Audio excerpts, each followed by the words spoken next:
किसके खेत में? धान के, चावल के खेत में। इसलिए कहते हैं एकादशी के दिन चावल मत खाओ। कहते कि नहीं कहते? और क्या कहते हैं? द्वादशी के दिन चावल खाना जरूरी है। एकादशी का पालना करना है तो द्वादशी को चावल का 1 गिलास खाओ, तब द्वादशी को चावल खाओगे तो एकादशी लगेगी। चावल नहीं खाओगे तो एकादशी नहीं लगेगी। द्वादशी को चावल खाना जरूरी है। क्यों कहते हैं? क्योंकि धान के खेत में जीव को छोड़ा जाता है, उस धान के खेत में, चावल के खेत में जीवात्मा रहती है। उसको चिड़िया खाती है तो चिड़िया के रूप में जन्म लेता है, मनुष्य खाता है तो मनुष्य के रूप में जन्म लेता है। इसलिए एकादशी के दिन चावल नहीं खाया जाता, क्योंकि एकादशी के दिन हम चावल खाएंगे तो जीव हत्या का दोष लग जाएगा। फिर कब खाना है? द्वादशी के दिन। द्वादशी के दिन क्यों खाया जाता है? क्योंकि हम एकादशी के व्रत करे रहते हैं और पहला घासा जब चावल का खाते हैं तो अपनी करी हुई एकादशी का पुण्य जितने जीव हमारे मुंह में जाते हैं उनको उसका पुण्य मिल जाता है और उनका फिर जन्म नहीं होता, वो तर जाते हैं, उनको एकादशी का भाग मिल जाता है। इसलिए कहते हैं एकादशी को चावल मत खाओ पर द्वादशी को।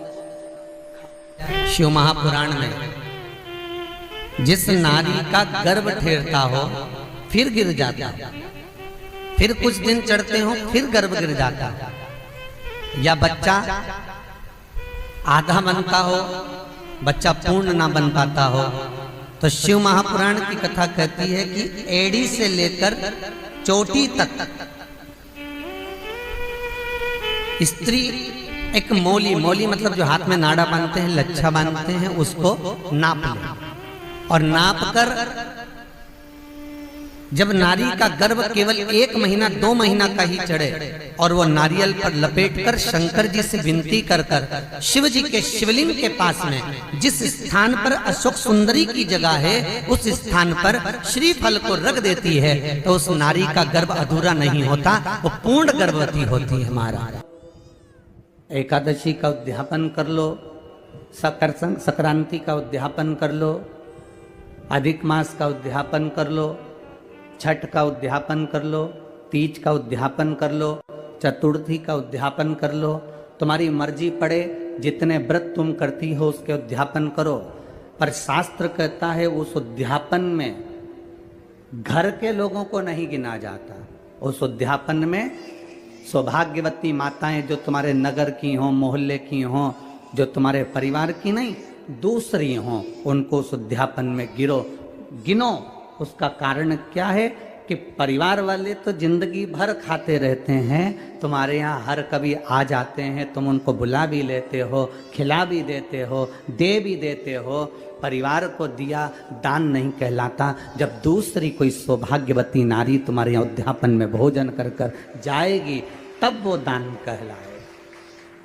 परिवार में से गिनना है तो बहन बेटी को गिन लो, परिवार में से गिनना है तो भांजी को गिन लो, परिवार में से गिनना है तो कोई भतीजी को गिन लो। पर हमने हमारी 4 जेठानी है, चारों को हमने उद्यापन में गिन लिया। हमारी 5 देवरानी है, हमने 5 को उद्यापन में गिन लिया। हमारे काका जी की जो लड़कियां हैं, हमारी जेठानी आदि का जो भी उनकी बहुएं हैं, हमने उनको भी उद्यापन में गिन लिया। ये उद्यापन नहीं लगता। उद्यापन हम जब दूसरे को देते हैं, कई लोग कहते हैं हमने बेटी का विवाह करा तो उसको साड़ी दी तो हमारा दान लगना चाहिए, बेटी की शादी होने के बाद हम बेटी को कुछ दे रहे हैं तो दान लगना चाहिए, हमने बेटी को अंगूठी बनवा कर दी तो हमने दान कर दिया, हमने बेटी को वस्त्र दिया तो दान कर दिया। कौन सी पुराण में लिखा है कि बेटी को आप कुछ देते हो तो दान कहलाता है? शिव महापुराण की कथा कहती है बेटी कभी तुमसे दान नहीं लेती, बेटी तुम्हारे घर में आती है तो अपना हक लेकर जाती है, हिस्सा लेकर जाती है, दान कभी लेकर नहीं जाती।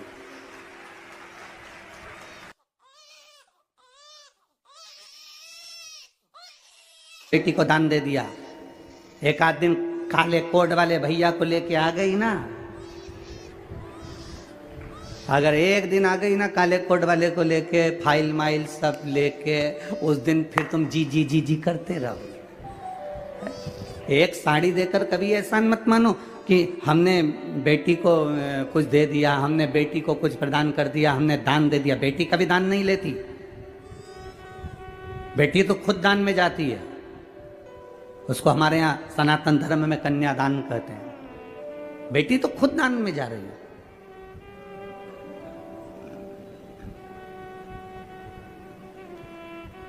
हमने बेटी को ये सामान दे दिया, दान कर दिया।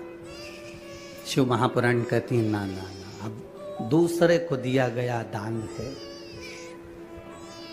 दूसरे को प्रदान किया गया पुण्य है, अपने का क्यों नहीं लगता?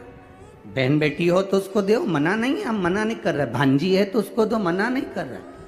अपनों का क्यों नहीं लगता? देवरानी को दिया या जेठानी को दिया, उसका क्यों नहीं लगता? क्योंकि आपस में तुम आज खिला दोगी, अगर उद्यापन में तुम थोड़ा बहुत पाँव भी पढ़ लोगी, उद्यापन में तुम उसका सम्मान भी कर लोगे, उद्यापन में थोड़ा सा तुम आदर भी कर लोगे, पर बाकी के साल भर तुम उसका आदर करोगी क्या? अंदर से ना जाने कौन कौन सी बात पे दिन भर कुड़ती रहोगी, अंदर बैठी बैठी। तो ये पुण्य कहां से लग गया? ये दान कहां से लग गया? दान अनायासी होता है।